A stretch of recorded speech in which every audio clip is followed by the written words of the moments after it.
Hi there, I'm Jen Hand, founder of jenhand.com, the go-to resource for everything having to do with finding your freedom around food and your body. And today, I really wanted to dive into a big underlying theme I've seen with clients, I used to feel myself, and it's a really, really big illusion that I want you to kind of look at in your own life so you can move forward from it. And the issue is that you're convinced that you love food too much, that you're just too obsessed with it, you're too addicted to it, you're too infatuated with it, and like it's become the focal point. You just think about it all the time and you just love it too much, and that's what the problem is. And if you could just like not love food or not love sweets or not love cake or whatever it is, you're like, okay, well then I wouldn't have a problem.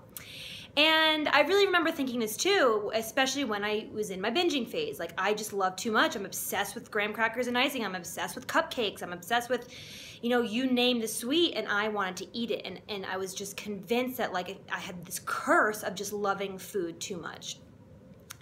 And I wanted to really give you some tools, which I'll talk about in a second, called the 3 Ps, to help you kind of sift through this on your own and figure out how you can actually really love food instead of the illusion that we're telling ourselves that, oh, we're obsessed with food. Because the first piece I wanted to point out is that this truly is an illusion, because think about something in your life that you truly love. It could be your significant other, it could be playing soccer, it could be doing yoga, arts and crafts, painting, drawing, whatever it is. Think about something that you really enjoy and love in your life.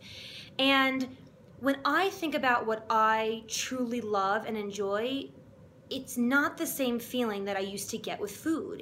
It's not the same loving, compassionate, kind, happy within my body feeling. And that's kind of where the illusion lies, because when you really love something and when you really truly care about it and it's so important to you and you just adore it, you don't act the way you do around food, around that thing that you love. So say it's playing soccer and you just, you feel you're in the zone, you love being outside, you love kicking the ball, passing with your teammates, and you're just, you're enjoying the moment. And yeah, you're tired and, you're running and you're exercising, but you're still, you have a deep sense of love for the game. And when you think about that same feeling around food, it just doesn't compare. You don't get that same feeling. It's like an icky, repulsive, like, oh, I just wish it would go away, I hate this feeling kind of thing when we think about how we are around that compulsion with food.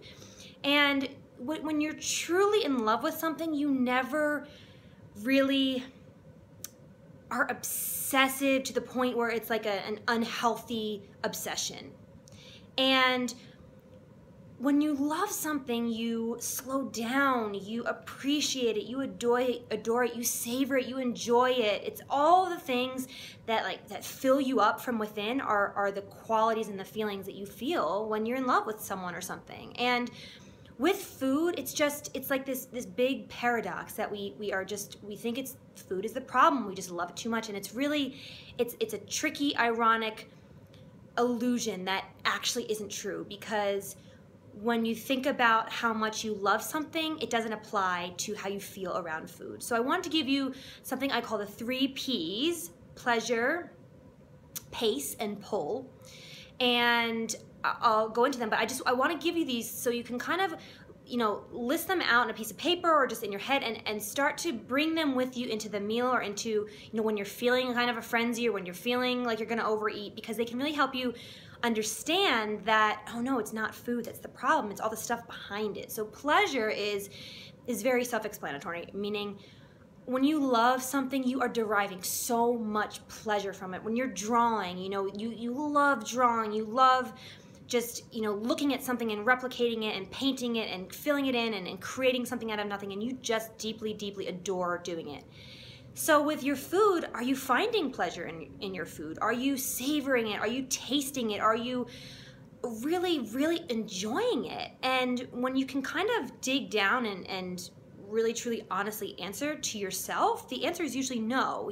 Especially if you're in the middle of you're overeating or you're binging or whatever it is, and you're not deriving pleasure from it. And so, the first piece of this is really just tasting the tastes and getting all of your senses involved in each eating experience, and really taking that pleasure and filling yourself up with that food. Because when you can do that, when you can truly derive pleasure from your food and taste it and chew it and savor it, you don't need the 16th cookie, the 7th bite of whatever it is, the 6th piece of pizza, because the pleasure that you're seeking in the excess food is you're gonna get that as you start to enjoy and savor.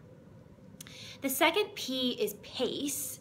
And this is also a really key component when you are deciding whether or not you are, kind of in the love-hate game with food. When you're slowing down and when you're calm and when you're easygoing and relaxed around food, it's a much slower pace.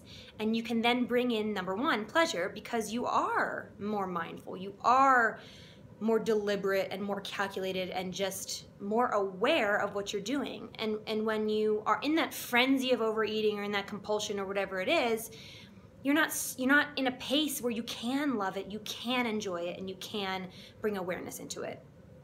And so the third one is pull.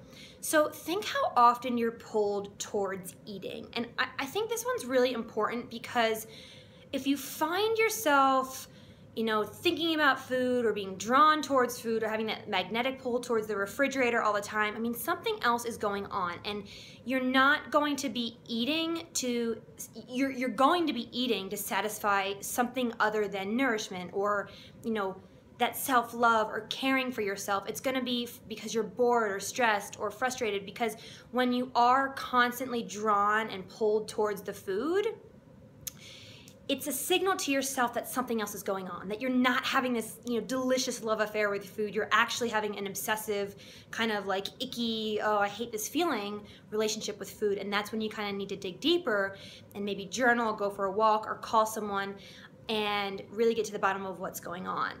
So the 3 Ps are really important in helping you to kind of pull apart where you're eating in your life, where you're not truly loving food, and where you can begin to take the steps to actually love food. Because your relationship with food is really, really important, in that it's showing you so much about how you're dealing with the rest of your life, and how it's your relationship to everything.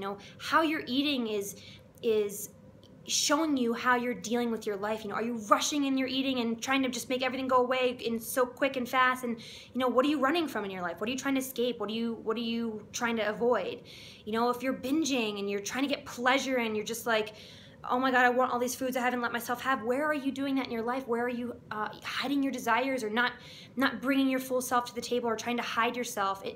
There's such an interconnected relationship between your food and your life. And so as you start to take these 3 Ps and add more pleasure, slow down your pace, and find out where you're drawn and pulled towards the food, you'll start to untangle where you don't love food and where you can improve step by step to create that loving food in a healthy way, instead of loving food in like that icky, obsessive, compulsive kind of way. So I'd love to hear from you. Tell me which step that you can take today or in the next few days to start to really actively enjoy and bring food into a healthier, more loving place in your life. So comment below, and I'd love to hear your thoughts. Thank you.